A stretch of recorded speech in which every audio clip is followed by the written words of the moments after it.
بسم الله الرحمن الرحيم. அனைவருக்கும் அஸ்ஸலாமு அலைக்கும். நம்ம குரான் காலேஜ் சேனலில் இன்றைக்கி குரானிக் பாட்காஸ்ட் வித் உஸ்தாத் அல்தாஃபியோட தான் இருக்கோம். ஸோ இதுவரை நம்ம சூரா கஹஃபை ஒரு ஓவர்வியூவாக பார்த்துட்டோம். இப்போ நம்ம சூரா தாஹாக்குள்ளே போக போகிறோம். இந்த சூறாவை சூரா கஹஃப் பார்த்த மாதிரி இல்லாமல் ஸ்டெப் பை ஸ்டெப்பாக அந்த வசனங்கள் என்ன சொல்லுது, அந்த வரலாறு என்ன சொல்லுதுன்னு கேட்டகரைஸ் பண்ணி ஒவ்வொரு எபிசோடாக பார்க்க போகிறோம். இன்றைக்கி நம்ம அதனுடைய இன்ட்ரோடக்டரி வீடியோவாக உஸ்தாதிட்ட மையக்கருத்தாக என்ன சொல்ல வருதுங்கிறத டிஸ்கஷன் பண்ண போகிறோம். வாங்க வீடியோக்குள்ளே போகலாம். அஸ்ஸலாமு அலைக்கும் உஸ்தாத். அலைக்கும் ஸலாம் வரஹ்மத்துல்லாஹ். உஸ்தாத், இப்போ வந்து சூரா தாஹா எடுத்துக்கிட்டோன்னா அல்லாஹ் வந்து ரசூல்மார்கள் நம்பிக்கையாளர்களை பற்றி பேசுகிறப்ப அதில் வந்து ஒரு மையமாக ஒரு விஷயத்த சொல்ல வரான்னு புரியுது. அது என்ன சொல்ல வரான்? பேசிக்காக இந்த சூறாவோட இன்ட்ரடக்ஷன் என்ன? பொதுவாகவே திருக்குரானுடைய அத்தியாயங்கள் அப்படின்னு நம்ம சொல்கிற ஒவ்வொன்றுமே அது அதற்கு உள்ளே இருக்கிற வசனங்கள் தனித்தனியானது இல்லை. மேலோட்டமாக பார்த்தா நமக்கு அப்படி தான் தெரியும்.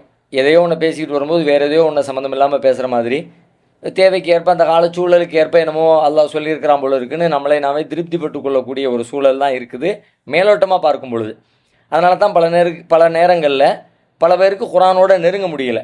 ஒரு விஷயத்தை படிச்சுக்கிட்டே வர்றோம், அதனுடைய தொடர்ச்சி வேற எங்கேயோ இருக்குது, திடீர்னு வேறு ஏதோ ஒரு சம்மந்தமில்லாத விஷயங்கள் உள்ளே நுழையிற மாதிரி இருக்குது அப்படின்னு ஃபீல் பண்ணுறதுனால தான் அவங்களால திருக்குரானோடு நெருங்கவும் முடியலை. ஆனால் குரானை நெருங்கிறதுக்கு முன்னாடி இந்த அத்தியாயங்களை பற்றி, சூறாக்களை பற்றி நமக்கு என்ன தெரியணும்னு கேட்டால், அத்தியாயங்கள் என்று வரிசைப்படுத்தப்பட்டிருக்கிற சூறாக்கள் எதுவுமே தனித்த வசனங்கள் அல்லது தனித்த கருத்துக்களின் தொகுப்பு அல்ல. தனித்தனியாக அங்கங்கே கிடைச்சது எல்லாத்தையும் தூக்கி ஒரு அத்தியாயத்துக்குள்ளே போட்டு வச்சுருக்க மாதிரி அப்படி பார்க்கக்கூடாது. ஒரு சூறாவிற்கு என்று ஒரு கருத்தை அல்லாஹ் சொல்ல வருவான். அந்த சூறாவினுடைய ஒரு மைய கரு என்று ஒன்று இருக்கும்.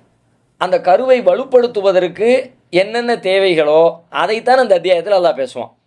எவ்வளவு தேவையோ அவ்வளவு பேசுவான். ஒரு மூசா நபி வரலாறு அப்படின்னு நீங்கள் எடுத்துக்கிட்டிங்கன்னா பல்வேறு அத்தியாயங்கள் அது பேசப்படும்.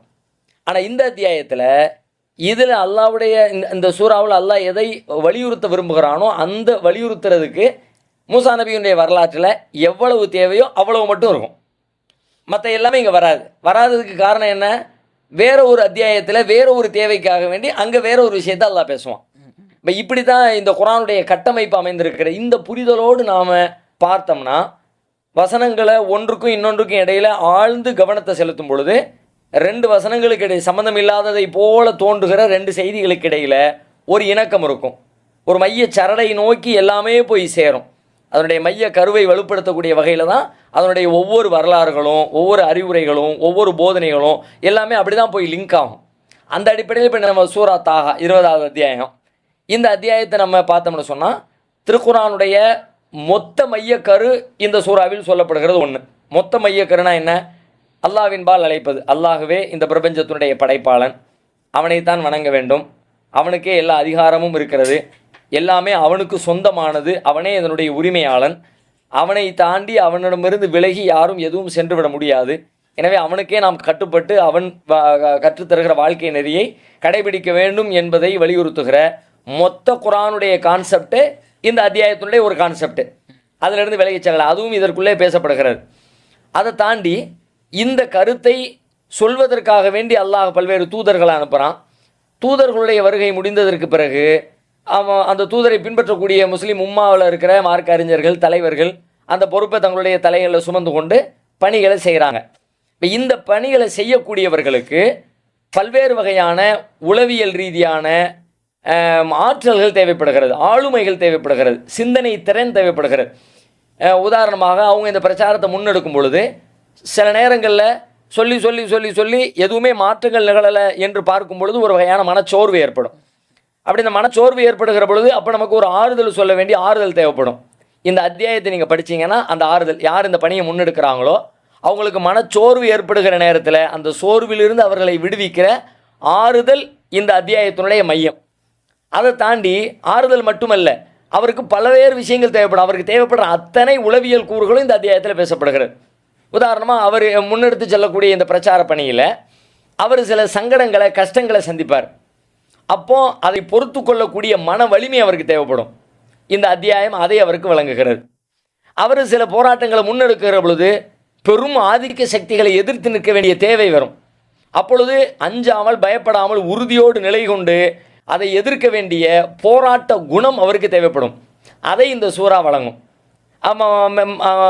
இந்த மாதிரி ஒரு ஒரு பிரச்சாரகனுக்கு, ஒரு தலைவனுக்கு, ஒரு முஸ்லிம் உம்மாவை வழிநடத்த விரும்புகிறவனுக்கு, அல்லாஹ்வுடைய தூதர்களுக்கு அந்த தூதுத்துவ பணியை அவர்கள் முறையாக செய்து முடிப்பதற்கு ஒரு தனி மனிதருக்கு என்னென்ன மாதிரியான உளவியல் பண்புகள், ஆற்றல்கள், சிந்தனைகள், ஆறுதல்கள், மன வலிமைகள், போராட்ட குணங்கள் இதுவெல்லாம் தேவைப்படுகிறதோ இவை அனைத்தையும் கற்றுத்தந்து இந்த களத்திற்கு ஒரு தனி மனிதரையும் ஒரு சமூகத்தையும் தயார்படுத்துவது தான் இந்த அத்தியாயத்தினுடைய மைய கரு அப்படின்னு நம்ம அதை முழுமையாக பார்க்கிற பொழுது அப்படி நாம் புரிந்து கொள்ள முடியும். அல்ஹம்துலில்லாஹ் உஸ்தாத். இப்போ இதோட மையக்கரு வந்து ஒரு கம்ஃபர்ட், ஒரு ஆறுதலுங்கிறது நீங்கள் சொல்கிறது வந்து எனக்கு புரியுது. ஸோ இப்போ நான் வந்து ஒரு செக்ஷன்ஸாக இந்த சூறாவை ஒரு செக்ஷனாக நம்ம எடுத்துக்கிட்டோம் அப்படின்னா, மூசா அலைஹிஸ்ஸலாமோட வரலாறு, அதுக்கப்புறம் ஆதம் அலைஹிஸ்ஸலாம் இப்படி எடுத்துக்கிட்டா, ஸோ ஒவ்வொன்றே நான் கேட்குறேன், அது எப்படி இந்த மையக்கருத்தோட ஜாயிண்ட் ஆகுதுன்றதை பற்றி சொல்லுங்கள். இந்த சூறா ஆரம்பிக்கிறப்பயே வசனம் 2:3 என்ன அல்லாஹ் சொல்கிறான்னா, நபியை நீர் துயரப்படுவதற்காக இந்த குரானை உன் மீது நாம் இறக்கி வைக்கவில்லை, அஞ்சுவோருக்கு ஒரு உபதேசமாகவே தவிர அப்படின்னு சொல்லி. ஸோ இப்போ இந்த வசனங்கள் எப்படி அந்த கருத்தோட ஒத்து போகுது?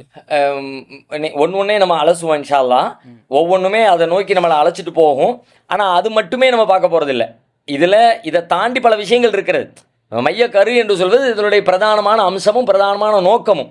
அதை தாண்டி அது உள்ளுக்குள்ள பல செய்திகள் இருக்கும். ஒரு வசனத்துக்குள்ள 10 செய்திகள் கிடைக்கலாம், 20 செய்திகள் கிடைக்கலாம். நான் இந்த மைய கருவை பற்றி பேசிக்கிட்டே வரும் பொழுது அது என்னுடைய குடும்ப வாழ்க்கைக்கு உள்ள தீர்வு அதுக்குள்ளே கிடைக்கலாம். வேறு ஏதோ என்னுடைய பிஸ்னஸ் பிரச்சனைக்கு ஒரு தீர்வு அதுக்குள்ளே கிடைக்கலாம். இது எல்லாமே கிடைக்கும். நம்ம சொல்ல வர்றது அதுதானே, அது மட்டும்தான் இருக்கும்னு பொருள் அல்ல. அது எல்லாமே இருக்கும்.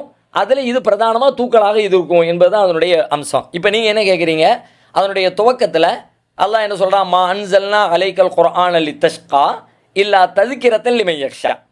இதை இந்த குர்ஆனை உங்களை சிரமப்படுத்துறதுக்காக வேண்டி நம்ம இறக்கலை. அச்சமுடையவர்களுக்கு, அஞ்சக்கூடியவர்களுக்கு ஒரு நினைவூட்டலாக, ஒரு நல்லுபதேசமாகத்தான் இந்த குர்ஆனை அருளி இருக்கிறோம் அப்படின்னு இந்த அத்தியாயம் ஆரம்பிக்கிறது. இது ஆரம்பிக்கிற இந்த வசனம் எப்படி மைய கருத்தை வலுப்படுத்துகிறது அப்படின்னு கேட்குறீங்க. இந்த ஆரம்பமே மைய கருத்தோடு தான் ஆரம்பிக்குது. நல்ல கவனித்து பார்த்தீங்கன்னா தெரியும். பொதுவாக சமூகத்தில் நபி ஸல்லல்லாஹு அலைஹி வஸல்லம் இந்த செய்தியை சொல்ல ஆரம்பித்த பிறகு, இந்த திருக்குர்ஆனை மக்கள் மத்தியில் போதிக்க ஆரம்பித்த பிறகு அங்கே என்ன மாதிரி ரிசல்ட் ஏற்பட்டுச்சு, சமூகத்தில் என்ன பிரச்சனைகள், வாத பிரதிவாதங்கள் போச்சு அப்படின்னு நீங்கள் கொஞ்சம் கற்பனை பண்ணி பாருங்கள். இதற்கு பிறகு ரசூலுல்லாஹ் பெரும் துன்பங்களை சந்திக்கிறாங்க.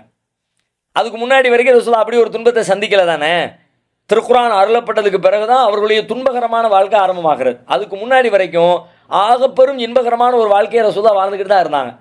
சமூகத்தில் ஒரு பெரிய அந்தஸ்து மிக்க மனிதராக பார்க்கப்பட்டாங்க, மரியாதைக்குரியவராக பார்க்கப்பட்டாங்க, நம்பிக்கைக்குரியவர் என்ற மக்களால் அழைக்கப்பட்டாங்க, பெரும் செல்வந்தராக வலம் வந்தாங்க.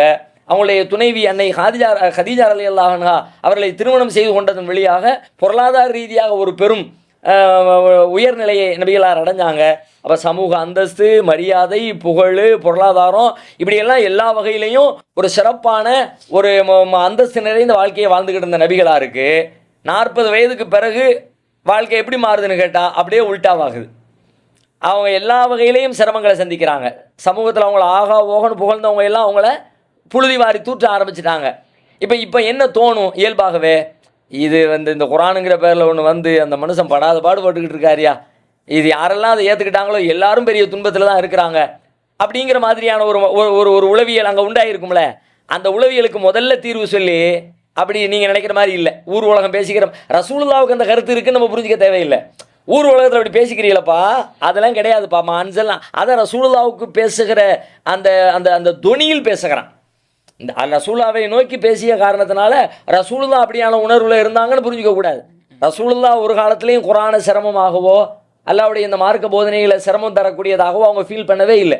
ஆனால் அந்த சமூகத்தில் இப்படி ஒரு கருத்து இருந்துச்சுல, அந்த கருத்தை உடைச்சி இந்த அத்தியாயம் என்ன கருத்தை சொல்ல வருகிறதோ அதனுடைய மைய கருத்தையே முதல் வசனத்தின் கருத்தாகவே அல்லாஹ் சிரமத்துக்கு தரல. இதை அஞ்சக்கூடிய, இறைவனை நம்புகிற பயபக்தியுடைய மக்களுக்கு நினைவூட்டலும் நல்லுபதேசமாக தான் இதை கொடுத்துருக்குறோம் அப்படின்னு சொல்லும் பொழுது அதை நம்புகிற மக்களுக்கு இயல்பாகவே அல்லாஹ் இதன் வழியாக நமக்கு ஒரு கண்ணியத்தை தான் தரப்போகிறான், இதன் வழியாக நமக்கு அல்லாஹ் நம்ம மேன்மையைத்தான் நாடி இருக்கிறான். நாம் கண்டிப்பாக புற உலகத்தில் பார்க்கும்போது ஒரு சிரமத்தை போல தெரிந்தாலும் உண்மையில் அது சிரமம் இல்லை. இந்த சிரமம் எல்லாம் நிஜமான ஒரு எளிமையை நோக்கித்தான், ஒரு எளிதை நோக்கித்தான் நம்மளை வழி நடத்துகிறது என்கிற மன உணர்வு பெறுவாங்கல்ல. அப்போ நான் யோசிச்சு பாருங்கள், இந்த ஆறுதல் அப்படின்னு சொன்னது முதல் வசனத்திலே ஸ்டார்ட் ஆயிடுச்சு. அல்ஹம்துலில்லாஹ் உஸ்தாத். இப்போ கரெக்டாக எக்ஸாக்டாக உங்களோட அந்த கான்செப்ட் புரியுது, எப்படி சொல்ல வரீங்க அந்த இது அப்படின்ட்டு. ஸோ இதை தொடர்ந்து மூசா அலைஹிஸ்ஸலாமுடைய வரலாறுக்கு அல்லாஹ் போயிடும். அது நீண்ட நெடிய அதை கூட நம்ம செக்ஷன்ஸாக பார்த்து பேசுகிற அளவுக்கு இருக்குது. ஸோ இப்போ ஸ்டார்டிங்கில் பார்த்தோம் அப்படின்னா மூசா அலைஹிஸ்ஸலாம் ஒரு இரவில் தன்னோட குடும்பத்தோட போகிறாங்க. அப்போ அந்த தூர் சீனா மலைக்கிட்ட ஒரு வெளிச்சத்தை பார்க்குறாங்க இல்லையா, பார்க்கும்போது தனியாக அந்த இடத்துல போகிறாங்க. இப்போ தான் அல்லாஹ் கிட்ட உரையாடல் நடக்குது. ஸோ இப்போ இதையும் அந்த மையக்கருத்தையும் எப்படி நம்ம மேட்ச் பண்ணலாம்? இது இப்போ நீங்கள் மூசா நபி அப்படின்னு ஆரம்பிக்கிறீங்கல்ல, இது வந்து ஒரு 8-10 வசனத்துக்கு பிறகு ஆரம்பமாகிறது. ஏறத்தாழ 100 வசனம் வரைக்கும் போகும். கிட்டத்தட்ட ஒரு 80 வசனங்கள் இந்த அத்தியாயத்திலே ஒரு 135 வசனம் இருக்குன்னு நினைக்கிறேன். அவ்வளவுதான் அந்த வசனம். அதில் ஏறத்தாழ 80 வசனம் மூசா நபி தான் அதனுடைய ஹீரோவாக வருவாங்க. முழுக்க அவங்களுடைய வரலாற்றை குறித்து தான் எல்லாம் பேசிக்கிட்டு இங்கே ஆரம்பிக்கிறது. அப்படியே ஒரு 80 வசனங்கள் வரைக்கும் தொடர்ந்து போய் அதுக்கு பிறகு வேற இப்லீஸை பற்றி மற்ற விஷயங்களை கொண்டு அல்லாஹ் நிறைவு செய்யலாம் அந்த அத்தியாயத்தை. அவ்வளவு நீண்ட நெடிய வரலாறை இந்த இடத்துல கொண்டு வந்து பொறுத்துறான் அல்லாஹ். எப்படி பொறுத்துறான், ஏன் பொறுத்துறான் அப்படின்னு கேட்டால், இந்த வரலாறு ஒரு ரோல் மாடலை கொண்டு வந்து ரசூலுல்லாவுக்கு காட்டுது. ரசூலுல்லா எந்த களத்தில் நிற்கிறாங்களோ அந்த களத்தில் ஏற்கனவே ஒருத்தர் நின்றாரு. அவர் என்ன மாதிரியான சிரமங்களை எல்லாம் சந்திச்சாரு, அவர் எப்படி தூதராக தேர்வு செய்யப்பட்டார், தேர்வு செய்யப்படுற நேரத்தில் அவரை எப்படி அல்லாஹ் மன ரீதியாக பலப்படுத்தினா, தயார்படுத்தினா, அவர் அதில் என்னெல்லாம் வெற்றிகளை கண்டார், மன சிக்கலுக்கு ஆளாகிற தருணங்களில் அதிலிருந்து எப்படி மீண்டு வந்தாங்க என்பதை அப்படியே தூக்கி கொண்டு வந்து பொருத்துவதன் வழியாக இயல்பாகவே நம்ம பட்டுக்கிட்டு இருக்கிற துன்பத்தை இன்னொருத்தவங்க பட்டு அதிலிருந்து மீண்டு வந்தாங்கன்னு சொல்லும்போது நம்ம இயல்பாக நம்முடைய மனசு அவங்களோட கனெக்ட் ஆகிரும். அப்போ அதிலிருந்து நம்ம ஒரு பாடத்தை பெற்றுக்கொள்வது ரொம்ப எளிதாக இருக்கும். அப்படி ஒரு இயல்பான பிராக்டிக்கலான ஒரு வரலாற்றை சொல்வதன் வழியாக ரசூலுல்லாவுடைய களத்துக்கு ரசூலுல்லாவை அல்லாஹ் தயார்படுத்துகிறான் அப்படின்னு புரிஞ்சுக்கலாம். அந்த வகையில் இப்போ ஸ்டார்ட் பண்ணுறான் அல்லாஹ். எப்படி ஸ்டார்ட் பண்ணுறான்? அவங்களுடைய மூசா நபியினுடைய தூதுத்துவ பணியினுடைய துவக்கத்தை நீங்கள் சொன்ன மாதிரி துவக்கத்திலேருந்து ஆரம்பிக்குது. மதியன்லேருந்து வர்றாங்க, மனைவியை அழைச்சிக்கிட்டு வர்றாங்க. எகிப்துக்கு திருமணம்லாம் ஆகி எகிப்திலேருந்து தப்பிச்சு போனாங்க. பல வருஷம் ஆகிடுச்சு, திருமணம்லாம் முடிஞ்சிருச்சு. பிறகு தாய் பிள்ளைங்களை சந்திக்கிறதுக்காண்டி வர்றாங்க. இரவு நேரம் இருட்டாக இருக்குது, தூரத்தில் வெளிச்சம் தெரியுது. ஒரு சேஃப்டியான இடத்துல நீங்கள் கொஞ்சம் வெயிட் பண்ணுமா, அங்கே நெருப்பு தெரியுது, நான் போய் என்னென்னு பார்த்துட்டு வர்றேன் அப்படின்னு சொல்லிட்டு அதை நோக்கி கிளம்புறாங்க. அப்போ தான் அல்லாஹ் அழைத்து பேசுகிறான். அல்லாஹ்வுடைய அந்த உரையாடலுடைய அழைப்பே துணியே ரொம்ப அற்புதமாக இருக்கும். வானக்தர்துகையா மூசாவை உன்னை நான் தேர்ந்தெடுத்துக்கிட்டேன், இன்னனி அனல்லா, நான் தான் அல்லாஹ். அந்த வார்த்தையினுடைய கம்பீரமே நீங்கள் அதனுடைய மூல மொழியில் வாசித்து பார்த்தீங்கன்னா உண்மையிலே நம்மளை அது ஒரு உழுக்கிறோம். படைச்ச ரப்புல் ஆலமீன் சாதாரண மனுஷன் கூப்பிடலை, ஒரு சாதாரண மனுஷன் இருட்டில் கூப்பிட்டாலே அல்லது நம்ம மதிக்கிற ஒரு மனிதர் திடீர்னு நம்மளை அழைச்சாலே அப்படி அதுவே நமக்கு ஒரு பெரிய மகிழ்ச்சியை தரக்கூடியதாக இருக்கும். இப்போ சர்வலோகங்களின் படைப்பாளனாகிய ரப்புல் ஆலமீன் மூசா நபியை இன்னனி அனல்லா லா இலாஹ இல்லா அன, நான் தான் அல்லாஹ், என்னை தவிர வணக்கத்திற்குரியவர் எவரும் இல்லை அப்படின்னு சொல்லுகிறவா அந்த வார்த்தையை, அந்த ஓசையை கேட்கும் பொழுது மூசா நபியினுடைய உள்ள எப்படி இருந்துன்னு கொஞ்சம் கற்பனை பண்ணி பாருங்க. அதை நினச்சி பார்க்கும் பொழுதே ஒரு பூரிப்பும் ஒரு வகையான உடல் சிலிர்ப்பும் நமக்கு ஏற்படும். அப்போ நீங்கள் வாங்க, துரிசினா மலைக்கு மேலே ஏறுங்க, நீங்கள் தூய்மையான இடத்துக்கு வந்துட்டீங்க, செருப்பை கலட்டுங்க அப்படின்னு அல்லாஹ் வந்து அந்த தூதுத்துவ பணிக்கு முன்னாடி அவங்கள ஓரளவுக்கு தயார் பண்ணுறான். அந்த பேச்சுவார்த்தையின் வழியாக அவங்களுடைய மனநிலையை தயார் பண்ணுறான். இதே சீக்வன்ஸில் ரசூலுல்லாவுடைய தூதுத்துவத்தினுடைய ஆரம்ப காலத்தை நீங்கள் எடுத்து பார்த்தீங்கன்னா இதே மெத்தட், இதுக்கு நெருக்கமாக வேறொரு விஷயத்தை நீங்கள் பார்க்கலாம் குர்ஆனில். சூரத்துல் முத்தஸிர், யா அய்யுஹல் முத்தஸிர் கும் ஃபஅந்திர் வரப்பக ஃபகப்பிர் வசியாபக ஃபதஹிர் வர்ருஜுஸ ஃபஹ்ஜுர். போர்வை போர்த்தி கொண்டிருக்கிறவரை எழுவீராக, எச்சரிப்பீராக, இறைவனை பெருமைப்படுத்துவீராகன்னு இந்த ஆரம்ப காலத்தில், ஆரம்பம்னு சொன்னால் சூரா அலக் ஆரம்பத்தில் இறக்கப்பட்ட வசனத்துக்கு பிறகு 2வது அருளப்பட்டது இதுதான். முதல்ல இக்ரா பிஸ்மி ரப்பிக்கல்லதி கலக்கு, அடுத்து அருளப்பட்டது என்ன கேட்டால் இதுதான். இதில் எப்படி அல்லாஹ் சொல்கிறான்னு கேட்டால் இந்த மூசா நபிக்கு சொல்லப்பட்டது அப்படி மேட்ச் ஆகுது பாருங்க. ஒரு ருஜுஸ ஃபஹ்ஜுர் வரப்பக ஃபகப்பிர் வசியாபக ஃபதஹிர், இறைவனை நீங்கள் பெருமைப்படுத்துங்க, உங்களை ஆடைகளை சுத்தப்படுத்துங்க, அசுத்தங்களை வெறுத்து விடுங்க. இப்போ இங்கே நீங்கள் தூய்மையான இடத்துக்கு வந்துட்டீங்க, உங்கள் செருப்பையெல்லாம் கலட்டி போடுங்க. கிட்டத்தட்ட அதுக்கு நெருக்கமாக அப்படி மேட்ச் ஆகிற மாதிரி இருக்குல்ல. ஒரு ஒரு ஒரு ஒரு செயல்பாட்டு ரீதியாக தயார்படுத்துவது ஒரு வகையில் உளவியலையும் தயார்படுத்தும். இப்போ நாம் அணியக்கூடிய ஆடை இருக்குல்ல, அந்த ஆடையை கரெக்டாக ஃபிட்டாக அணிஞ்சோம்னா நம்முடைய மனநிலையிலையும் ஒரு ஃபிட்னஸ் வரும். இப்போ ஒரு காவல்துறை அதிகாரிகளுக்கெல்லாம் நீங்கள் பாருங்களேன், நம்ம ஊரில் அவங்களுக்கு போடுற ட்ரெஸ் கோட் எப்படி இருக்கு பாருங்கள், ஃபிட்டாக இருக்கும். தொலைதொலைன்னு போட்டிருக்க மாட்டாங்க. அவர் தொலைதொலைன்னு போடுற விருப்பமுடையவராக இருந்தாலும் கூட, ஃபிட்டாக போடுற பிடிக்காதையும் கூட அவர் அப்படி தான் போட்டாகணும். காவல்துறை அதிகாரி அந்த ஃபிட்னஸ் அந்த அந்த ட்ரெஸ்ஸு ஃபிட்னஸுடைய அவசியம் என்னன்னு கேட்டால் அது இயல்பாகவே அவங்களுடைய மனதையும் ஒரு ஃபிட்னஸ் ஆகும். நம்ம ஃபிட்டாக இருக்கிறோம், நம்ம கம்பீரமாக இருக்கிறோம், நம்ம தோற்றத்தில் ஒரு பொலிவோடு இருக்கிறோங்கிற உணர்வு கொடுக்கல. அந்த மாதிரி செருப்பை கழட்டுங்க, அசுத்தத்தை அகற்றுங்க அப்படின்னு அவங்கள மன ரீதியாக தயார்படுத்துகிற மாதிரி இருக்கிறது. அப்படி அல்லாஹ் அழைத்து அவர்களோடு உரையாடுற அந்த உரையாடல் தான் முக்கியம். அதுதான் அந்த மையத்தோடு அப்படி நேரடியாக மேட்ச் ஆகும். எப்படி மேட்ச் ஆகும்? அவங்க பாமரத்தனமாக வந்து நிற்கிறாங்க, என்னன்னே தெரியல, அல்லாவுடைய உரையாடல் ஆரம்பிச்சிருச்சு. அல்லா நிறைய கேள்வி கேட்டுக்கிட்டு இருக்கிறான், கடைசியில் பொறுப்பை கொடுக்குறான், ஃபிரௌன்ட்ட போங்கிறான்.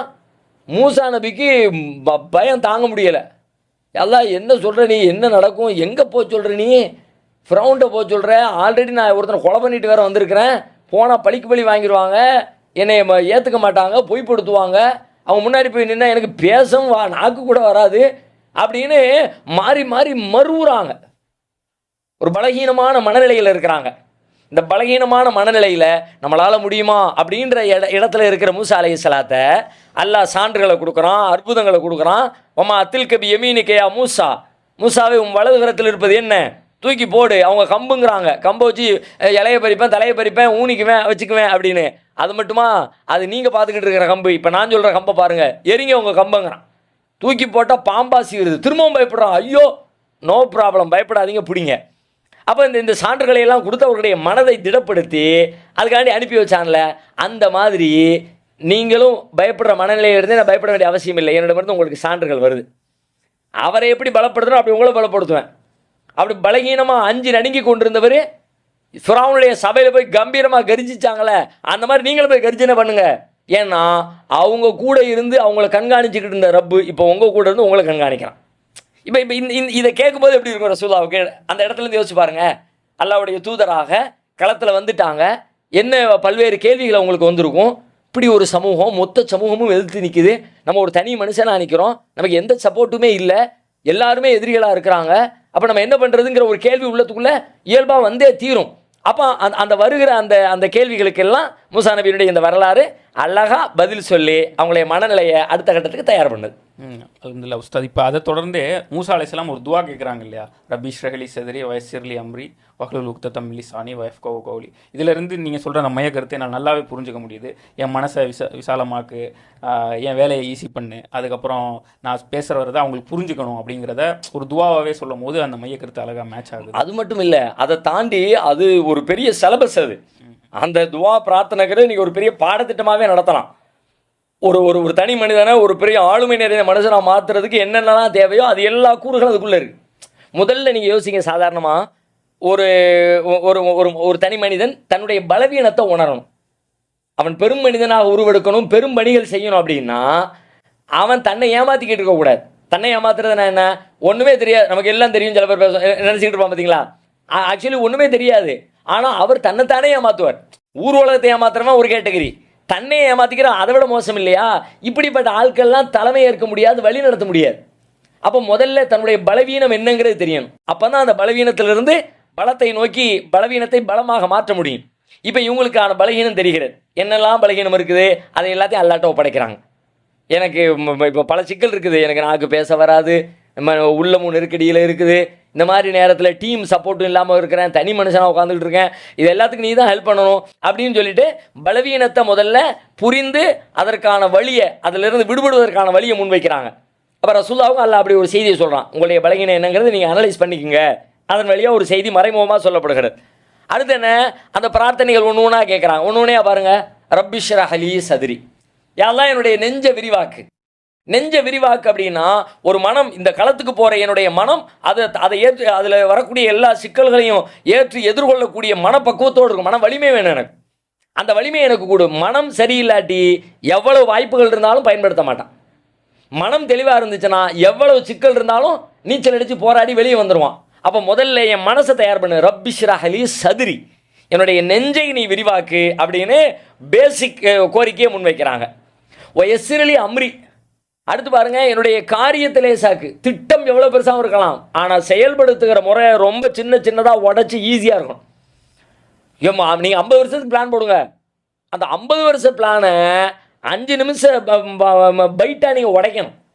இந்த 5 நிமிஷத்தில் என்ன செய்யணும், அடுத்த அரை மணி நேரத்தில் என்ன செய்யணும், ஒரு நாளைக்கு என்ன செய்யணும், ஒரு வாரத்துக்கு என்ன செய்யணும், இதை போடாமல் நீங்கள் 5 வருஷத்துக்கு பிளான் போட்டிங்கன்னா கதைக்காக. அப்போ காரியம் லேசாகணும்.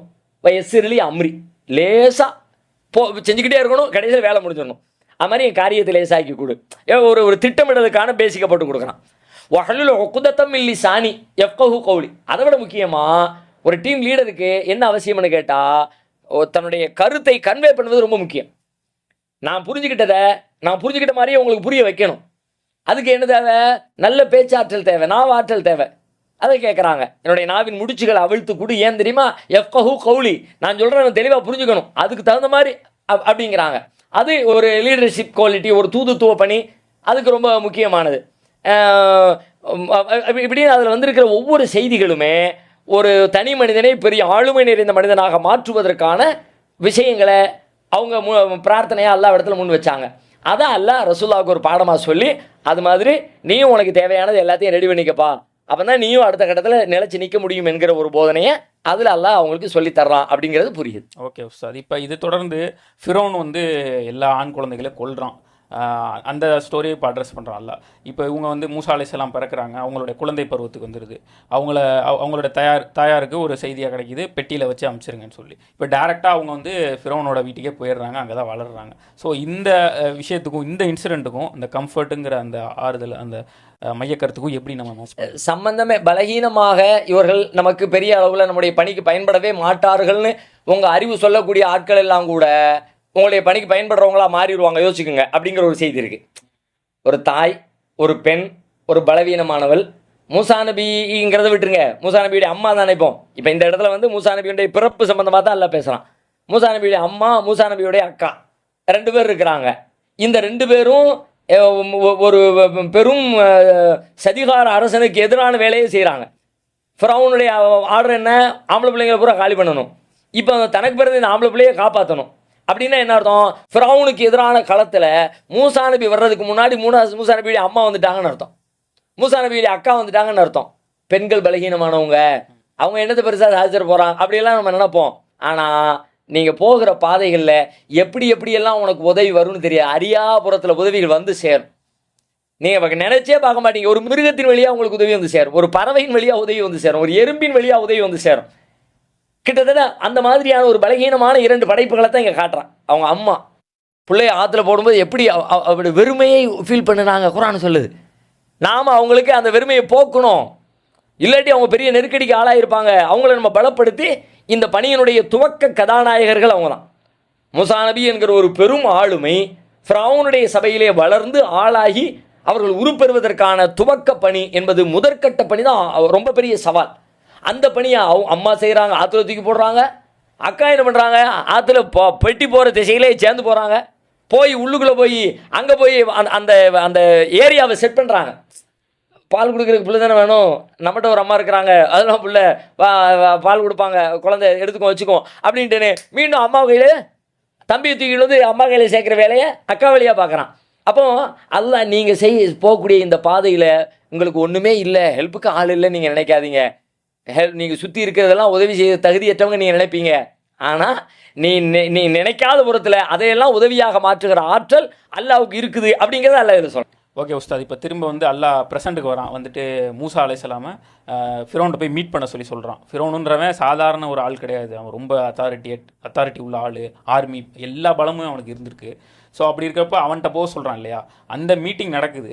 இந்த மீட்டிங்க்கும் இப்போ இந்த கம்ஃபர்ட்டுங்கிற அந்த விஷயமும் நம்ம எப்படி மேட்ச் பண்ணணும், இதை எப்படி நம்ம புரிஞ்சுக்கணும்? மைய கருத்தோடு இது தொடர்பு படுத்துறது அப்படின்னு சொன்னால், பெரும் அதிகாரம் படைத்த ஒருத்தன் அவனுக்கு முன்னாடி போய் நிற்கும்போது நீங்கள் பயப்பட தேவையில்லை. இது மாதிரி நீங்கள் வாழ்கிற உலகமும் ஒரு பெரும் அதிகாரம் படைச்சதாக உங்கள் கண்ணுக்கு முன்னாடி தெரியுது. எப்படி தெரியுது? குறைஷிகள் ஒரு பக்கம் இருக்கிறாங்க, காபாவுடைய ஆட்சியாளர்களாக இருக்கிறாங்க, உலகமே மதிக்கிற பெரும் தலைவர்களாக அவங்க இருக்கிறாங்க. ஏன்னா காபாவுக்கு யாரெல்லாம் வர்றாங்களோ அவங்களாம் குறைஷிகளை மதித்து தான் ஆகணும். காபாவின் நிர்வாகிகளே அவங்க தான். அப்படிப்பட்ட ஒரு பெரும் ஆளுமைகளாக இருக்கிறாங்க. அப்படிப்பட்டவங்களை எதிர்த்து நம்ம எப்படி நிற்கிறது அப்படிங்கிற அச்சம் உங்களுக்கு தேவையில்லை. சத்தியம் உங்கள்கிட்ட தான் இருக்குது, நீங்கள் தான் ஜெயிப்பீங்க.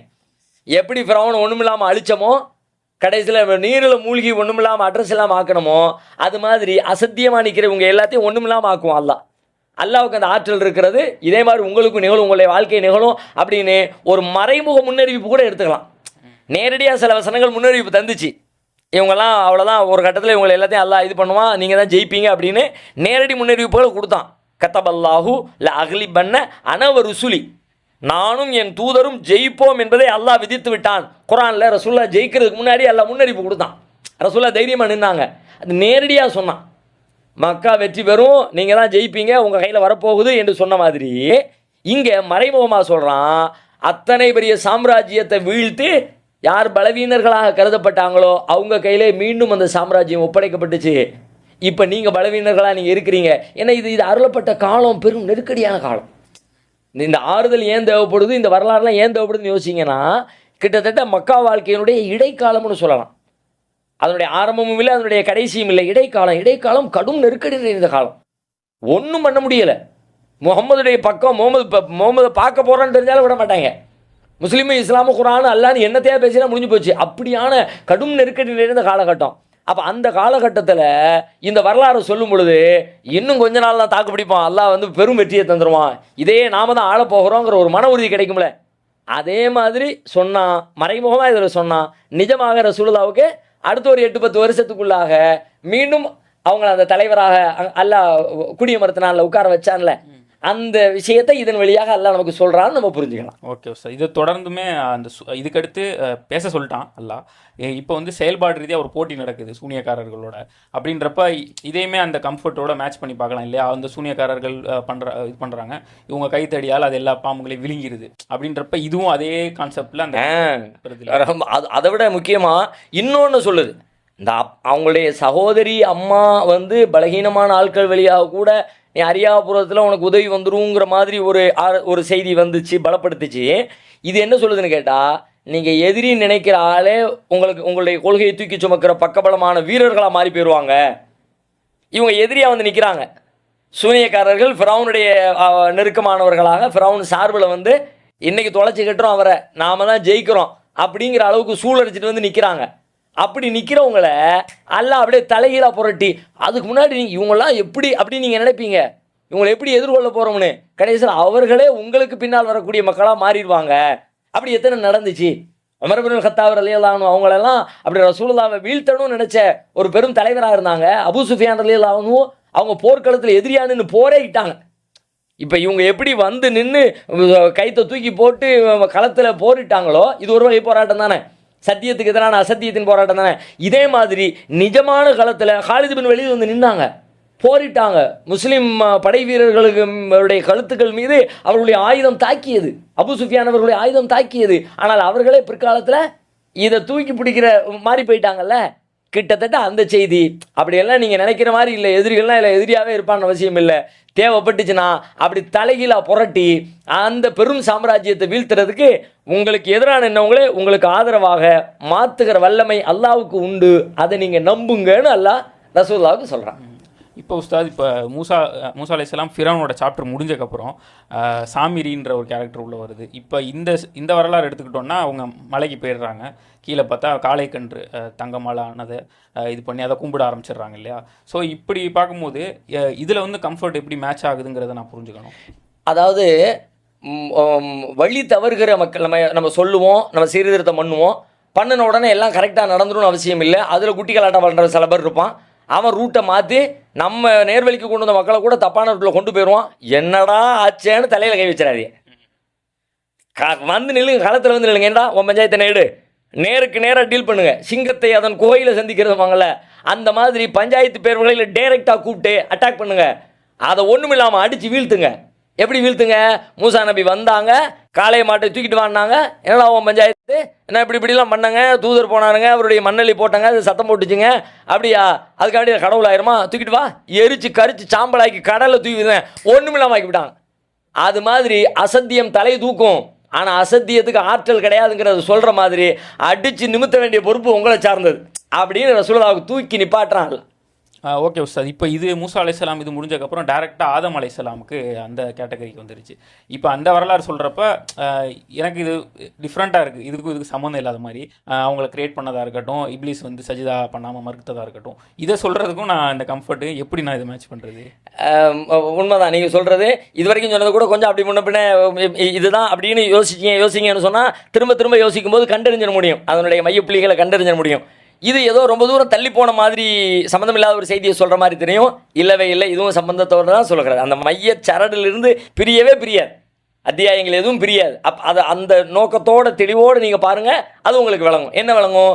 மனிதர்கள் பலவீனமானவர்கள், மனிதர்கள் ஷைத்தானால் வஞ்சிக்கப்படுகிற வாய்ப்பு உள்ளவர்கள். ஆனால் அவர்கள் நம்பிக்கை இழந்துடக்கூடாது. சருகலாம், உங்களை சார்ந்தவங்க, உங்களை சுற்றி இருக்கிற மக்களிடத்தில் பல பிழைகள் வரலாம். நம்பிக்கை இழந்துடாதீங்க. அல்லாஹ் மேலே நம்பிக்கை வச்சு பாரத்தை ஒப்படைங்க, அவனிடத்தில் பிரார்த்தனை பண்ணுங்க, மன்னிப்பு கேளுங்க.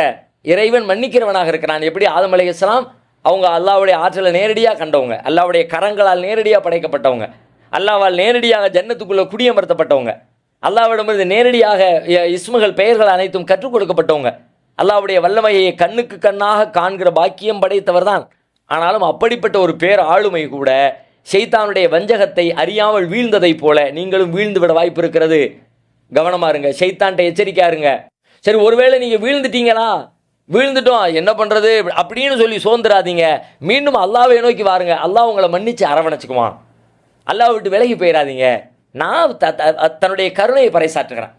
ஏன்னா ஆறுதல்ங்கிறது எப்போ கிடைக்கும்னா, என் தாயி நான் என்ன செஞ்சாலும் நான் போய் அழுது கையேந்தனோம்னா என்னை சேர்த்துக்குவான்னு நினைக்கும் போது தான் தாயிடத்தில் நான் போவேன். அதுதானே எனக்கு மன ஆறுதலை தரும். இல்லை எங்கள் அம்மா என்னை சேர்த்துக்க மாட்டா, வீட்டை விட்டு விரட்டிடுவா அப்படின்னா நான் அம்மா பக்கம் போக மாட்டேனே. அப்போ இந்த ஆறுதல் எல்லாம் எதற்கு? அல்லாவின் பக்கம் போவதற்கு தானே இந்த ஆறுதல். இந்த மன வலிமை எல்லாம் எதற்கு? அல்லாவுடைய பாதையின்பால் மக்களை அழைப்பதற்கு தானே மன வலிமை. அப்படின்னா அதில் மனிதர்கள் இயல்பாகவே சருகுவார்கள். மனிதன் பலவீனமானவன் தான், மனிதன் சில நேரங்களில் மாறு செய்யக்கூடிய ஒரு சூழல் அவனுக்கு ஏற்பட்டுரும்.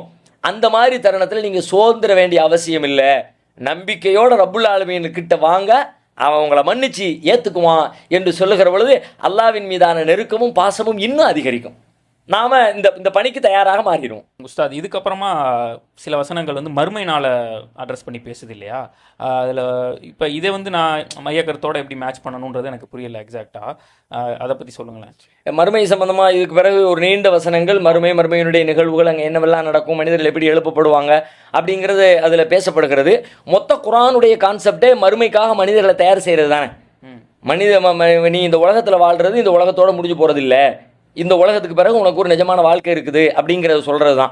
அப்போது நாம் இந்த களத்தில் நிற்கிற நாம் 1000 தான் பல்வேறு அறிவுரைகளும் பலப்படுத்துகிற பல செய்திகள் இருந்தாலும் ஒரு கட்டத்தில் சரி இதையெல்லாம் செஞ்சு இப்போ என்ன தான் அப்படின்னு ஒரு கேள்வி வரும். அப்படியான ஒரு உச்சகட்டமான ஒரு கேள்வி, ரொம்ப பெரிய பிரச்சனைகளை சந்திக்கிற பொழுதோ, ரொம்ப பெரிய நெருக்கடிகளுக்கு ஆளாகிற பொழுதோ, இப்படியே போராடி என்னப்பா பண்ணுற அப்படின்னு வரும்ல. நீ மௌத்தாகிற வரைக்கும் போராடி தான்ப்பா ஆகணும். ஏன்னா நிஜமான வாழ்க்கையை மௌத்துக்கு பிறகு தான் ஆரம்பிக்குது. சோர்வதுக்கு வாய்ப்பே உட்கார்ந்துடாத தம்பி, எந்திரிச்சு ஓடு. வயசு 60 ஆயிடுச்சுங்க, 65 ஆயிடுச்சுங்க, முடியாது. 70 ஆயிடுச்சுங்க, முடியாது. எது வரைக்கும் முடியும்? மௌத்து உசுறு போகிற வரைக்கும் நீ போராடி தான் ஆகணும். அப்படின்னா அந்த உசுறு போகிற வரைக்கும் போராடணும் அப்படிங்கிறத எப்படி சொல்ல முடியும்? மரணத்துக்கு பிறகு உண்டான வாழ்க்கையை வச்சு தான் சொல்ல முடியும். அப்போ மறுமையை சொல்வதன் வழியாக நீ மரணம் வரை போராடு. குர்ஆன் வேறு இடத்துல சொல்லுதுல, வலா தமூத்துன்ன இல்லா வஅன்தும் முஸ்லிமுன், முஸ்லீம்களாகவே தவிர மரணிக்க வேண்டாம். அப்படின்னா மரணிக்கிற வரைக்கும் நீ போராடி தான் ஆகணும். அதைத்தான் இது சொல்லுது. இதன் வழியாக அல்லாஹ் சொல்ல வர்றான், மறுமையில் என்ன இப்படியெல்லாம் இருக்கும் பார்த்துக்க. அதனால் அதுக்கு தான் நீ உலகத்துக்கு வந்திருக்கிற. இப்போ நீ பண்ணிக்கிட்டு இருக்க காரியங்கள், போராட்டங்கள், தாவா பணிகள் எல்லாமே அதனுடைய வெற்றிக்காக. நீயும் அதில் வெற்றி அடையணும், உன்னை சார்ந்திருக்கிற மக்களும் வெற்றி அடையணும். சுதந்திராதீங்கப்பா, போராடுங்க. மீண்டும் அதை நோக்கித்தான் இந்த மறுமையின் வசனங்களும் அழைத்து கொண்டு போகிறது. அல்ஹம்துலில்லாஹ் உஸ்தாத். இப்போ எல்லா கேட்டகரியும் வச்சு பார்க்கும்போது எனக்கு ஒரு கோராக அந்த கம்ஃபர்ட்டுங்கிற அந்த பாயிண்ட் நல்லாவே எனக்கு மேட்ச் ஆகி புரியுது. அல்ஹம்துலில்லாஹ். ஸோ இப்போ ஒரு கொஷின் எனக்கு கேட்கணும்னு தோணுது. இப்போ மனுஷங்க வாழ்க்கையில் இப்போ ஃபேஸ் பண்ணுற இஷ்யூஸ்க்கு, ப்ராப்ளம்ஸ்க்கான ஒரு காரணமாக என்னவா இருக்கும் அப்படிங்கிறத பற்றி சொல்லுங்கள். அதுவும் இதனுடைய தொடர்ச்சியில் பேசப்படுது. இந்த சிக்கல்கள், நெருக்கடிகள் எப்போ உண்டாகும், யாருக்கு உண்டாகும்? வெறுமனே தாவா பணியில் களத்தில் நிற்கிறவங்களுக்கு உண்டாயிரும் அப்படி பொதுவாக சொல்லிட முடியாது. அவங்களுக்கு உண்டானது இந்த உலகத்தில் உள்ள மனிதர்களால் இப்படி ஏற்படப்படக்கூடிய இறைவனுடைய சோதனை.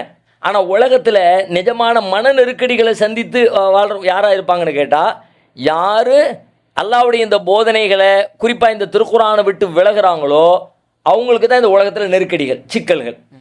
இப்போ நீங்கள் இந்த ஃபீல்டில் இருக்கிறீங்க, நீங்கள் பெரிய சிக்கலுக்குள்ளேருந்து மீள முடியாத லெவலில் மாற்றுறதா இருந்தால் இந்த ரூட்டை விட்டு மாறினீங்கன்னா மாட்டிக்குவீங்க. அல்லாஹ் எச்சரிக்கிறான். நீங்கள் இதில் எவ்வளவு பிரச்சனை வந்தாலும் அதை எதிர்கொள்கிற மன வலிமையோடு நீங்கள் நிற்கணும்னா குரானை பற்றி பிடிச்சிக்குங்க. குரானை விட்டு விலகினீங்கன்னா நீங்கள் பலமாக நிற்க முடியாது. அதுதான் உங்களுக்கான சிக்கலுக்கான அஸ்திவாரமே அங்கே தான் இருக்கிறது.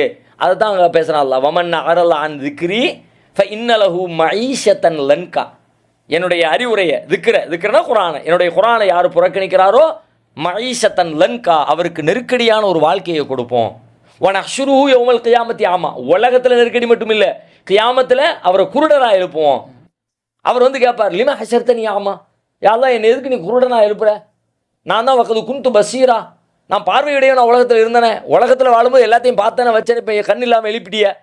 அல்லாஹ் ஆன்சர் பண்ண, அத்தத்துக்கு ஆயாத்துனா ஃபனசீத்தஹா, என்னுடைய வசனங்கள் உன்ட்ட வந்துச்சு, அதை பார்த்தியா நீ? இந்த கண்ணை வச்சு எதை பார்க்கணுமோ அதை பார்க்கல, பிறகு இந்த கண் இருந்ததுக்கு எடுத்துருவோம் அப்படின்னு எடுத்துட்டம்பான்னு அல்லாஹ் பதில் சொல்லப்படும். அப்போ குரானிலிருந்து விலகிறவர் மறுமையிலும் குருடராக இருப்பார். இந்த உலகத்தில் நெருக்கடிக்கான மூல காரணமே அதுதான். எனவே நீங்கள் எந்த கட்டத்திலையும் குரானிலிருந்து விலகிறாதீங்க, உலகத்தின் பக்கம் இந்த திசையை திருப்பிடாதீங்க. ஆஹா ஓஹன் வாழ்கிறான், பெரிய வாழ்வாங்க வாழ்கிறான், கோடி கோடியாக சம்பாதிக்கிறான், அப்படியெல்லாம் உலகத்தின் மீது இன்பங்களின் மீது உங்கள் பார்வையை திருப்பி குரானை விட்டு நவுன்றாதீங்க. இதுதான் உங்களுக்கு லகான் இதுதான் அப்படின்னு அல்லாஹ் இதனுடைய தொடர்ச்சியிலே சொல்கிறான். இல்லை உஸ்தாத், இப்போ எல்லா ஹைரார்க்கிலும் இப்படி பார்த்துக்கிட்டே வரப்போ நபி மூசா அலைஹிஸ்ஸலாம் சொன்னதாக இருக்கட்டும், ஆதம் அலைஹிஸ்ஸலாம் சொன்னதாக இருக்கட்டும், இதெல்லாம் சொன்னதுக்கப்புறம் அல்லாஹ் வந்து ஒரு ஆக்ஷன் பாயிண்ட்டாக சொல்கிறது கடைசியில் தொழுகை இல்லையா, சலாத்தை நிலைநிறுத்துங்க, என்னைங்கன்னு சொல்கிறான். இதுதான் ஒரு ஆக்ஷன் பாயிண்ட்டாக இருக்கு இல்லையா? அது ரொம்ப அருமையாக அதனுடைய முடிவுரை வந்து ரொம்ப கனிவு நிறைந்த ஒரு ஒரு ஒரு தந்தையின் சொல்லை போல நம்ம லாங்குவேஜில் சொல்கிறதா இருந்தால் ரொம்ப கனிவும் பாசமும் நிறைந்த ஒரு தந்தை தன்னுடைய மகனை வெளியூர்களுக்கு பயணத்துக்கு அனுப்பி நெடுந்தூர தொலைவுக்கு அனுப்பி வைக்கிற நேரத்தில் பல நாட்களாக அவனோடு இருந்து சொல்ல வேண்டிய செய்திகளை எல்லாம் சொல்லி கடைசியாக முத்தாய்ப்பாக, தம்பி இதை மட்டும் மறந்துடாதப்பா என்று சொல்லுவதற்கு எதை அவர் தேர்ந்தெடுத்து வைத்திருப்பாரோ அதுபோல ஆறுதலுக்காக வேண்டி ஆயிரம் செய்திகள் அப்படியே தொகுத்து மாலையை போல கொண்டு வந்த ரப்புல் ஆலமீன் கடைசியில் இது எல்லாம் உனக்கு பயனளிக்கணும் அப்படின்னா, நீ அப்படியே மனதால் நிரம்பி மன நிறைவோடு உன்னுடைய வாழ்க்கையை அமைச்சுக்கணும் அப்படின்னா உன்னுடைய தொழுகையில் நீனும் உன்னுடைய குடும்பத்தாரும் அதில் நீங்கள் கான்ஃபிடென்ட்டாக இருங்க, அதில் நீங்கள் உறுதியாக நில்லுங்க. அதன் வழியாக இது எல்லாவற்றையும் பெற்றுக்கொள்ளலாம். நீங்கள் இந்த மன வலிமையை, போராட்ட குணத்தை, பொறுமையை, எதிர்த்து நிற்கிற ஆற்றலை, எவ்வளவு பெரிய மன்னனாக இருந்தாலும் அல்லாஹ்வுக்கு முன்னால் அற்பம் என்கிற மன உணர்வை, இது எல்லாத்தையும் எங்கேருந்து பெற முடியும்னா, நான் ரப்பின் அடிமை அப்படின்னு அவனுக்கு முன்னாடி போய் கையை கட்டு, அவனுக்கு முன்னாடி சுஜூதில் விழு. அப்போ உனக்குள்ளே உன்னை கொடுப்பான் பாரு அல்லாஹ், அதுக்கு இணையாக வேறு எந்த நேரத்துலையும் வேறு எதுவும் உனக்கு எதையும் கொடுத்துட முடியாது.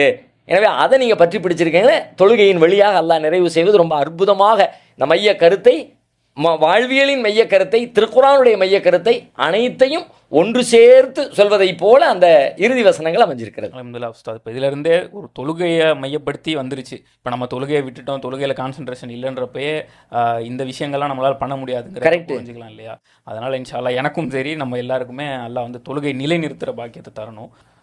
ஸோ உஸ்தாத், இப்போ சூரா தாஹாவில் வரக்கூடிய காலகட்டத்தில் இந்த வசனங்கள் ரீதியாக நுணுக்கமாக என்னென்ன சொல்ல வருது, வரலாறு ரீதியாக நம்ம ஒவ்வொரு செக்ஷன்ஸாக ஒவ்வொரு எபிசோடாக இன்ஷால்லாம் நம்ம பார்ப்போம். ஸோ இது போன்ற வீடியோவுக்கு குரான் காலேஜ் சேனல் சப்ஸ்கிரைப் பண்ணிக்கோங்க. இந்த வீடியோ பற்றின கருத்தை கமெண்ட் பாக்ஸில் கமெண்ட் பண்ணுங்கள். மேலும் இந்த வீடியோ நிறையா மக்களுக்கு ஷேர் பண்ணுங்கள். அஸ்ஸலாமு அலைக்கும்.